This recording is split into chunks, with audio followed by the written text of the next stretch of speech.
So, Mr. Davray, as I in introduction, I said that you've been a manager and you have made so many decisions where billions of dollars probably were at stake on few occasions, and you are leading the teams. And I would like to know from you, how do you really see Bhagwat Geeta as a GPS, as a management tool that one could use in their life? Giving some life experiences, please. Sure. Let us consider from the beginning. Yes. All of you have read Mahabharata sometime or the other, and Gita or Bhagwat Gita is part of Mahabharata. And where does it happen? Which exactly point in Gita? It happens just before the Mahayuddha of Mahabharata, which is the greatest war in those times. Recall the background. Kaurav and Pandavas were cousins, and they had a bit of dispute about who should inherit which part of the kingdom. Yeah. And Pandavas tries to put in their side, because when their father was alive, he was ruling the kingdom, or he was the king.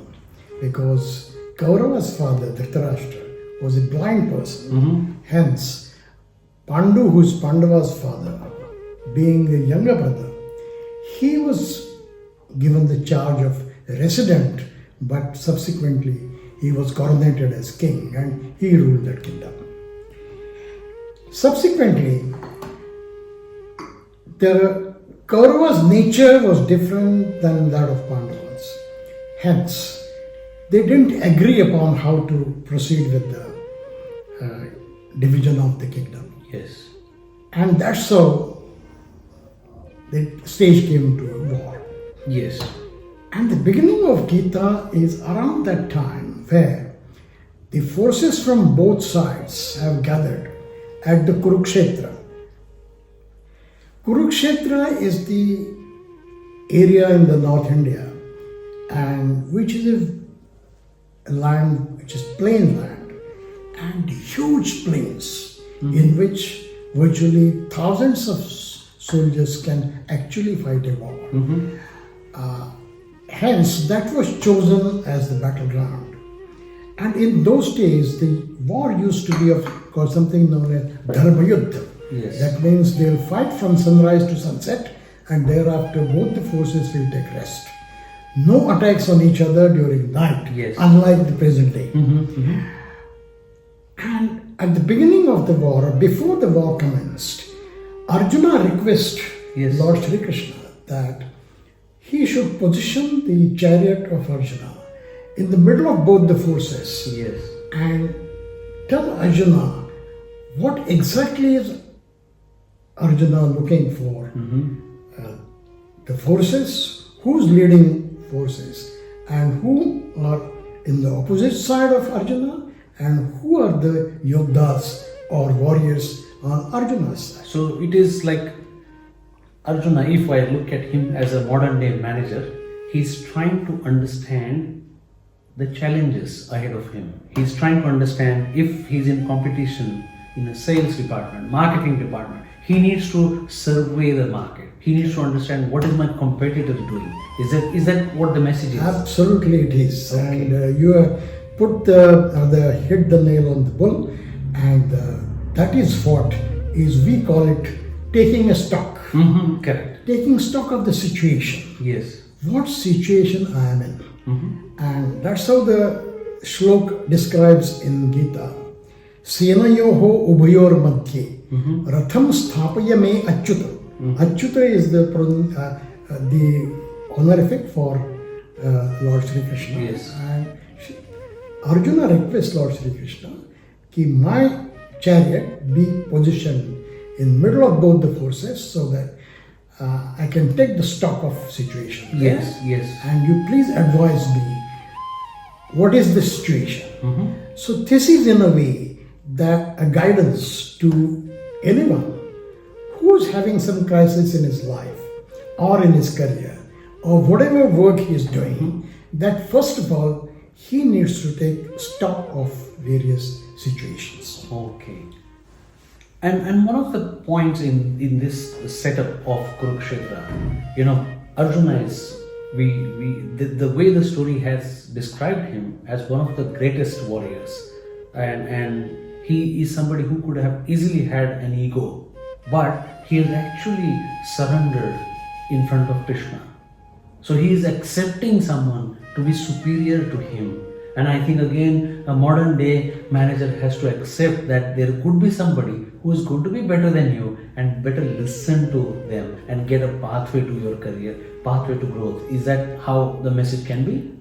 Absolutely correct. What happens is, even if you have learned quite a bit in your art and craft, Yes. still there are certain areas may be unaware. Yes. And when you are faced with a dire situation like a war, Yes. it is always better that you have some guidance of the experienced people Yes. who may contribute Yeah. more points to your knowledge, Yes. and that will enrich your knowledge and experience. And that's precisely what happens. The Hindu philosophy or the Sanatan philosophy tells you that. That's why they say that when you go to a guru for acquiring knowledge from the guru, you be humble Yes. and request that guru that you have come with inquisition and guru should enlighten you. Right. And that is how guru will be most pleased to impart his knowledge to you. Right. And that is the concept, and that's how Arjuna requests Lord Shri Krishna to give him the idea of what type of forces are there. And we'll see subsequently in Yes. our dialogue that Yeah. it is a dialogue between the two learned people. Arjuna on one side is one of the greatest warriors, and Lord Shri Krishna on the other side is not only a warrior, although Yes. he had taken a vow not to Yes. hold arms in Arms, hand yes. during the war. However, he was there to advise. Yes. And not only advise, he was the charioteer of Arjuna. Yes. And charioteer is the most important person for a warrior. Used to be in those days. Yes.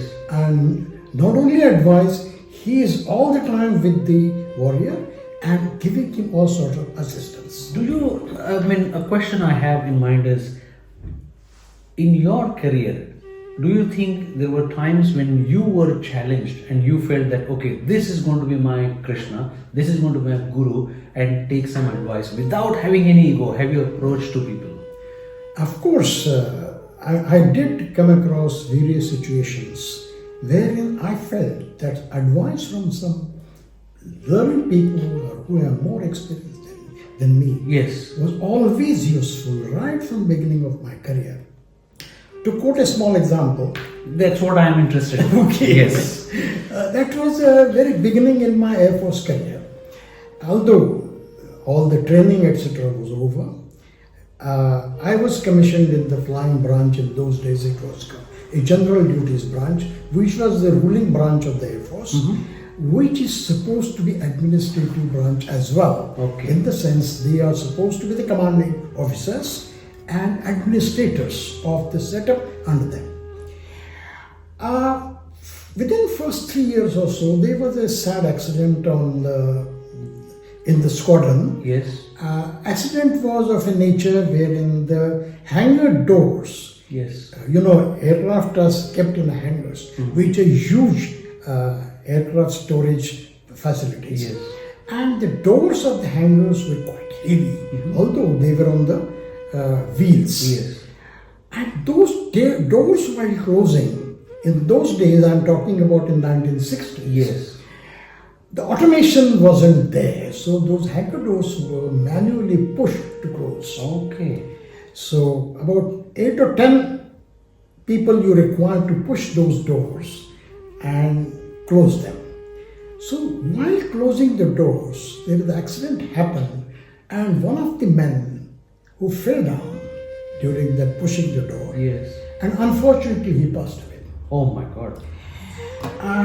anytime any such mishap occurs in the armed forces, a general procedure is code of inquiry is ordered, and generally one of the officers is presiding that code of inquiry. He is assisted by a number of his subordinates, and they find out why that accident has occurred, Yes.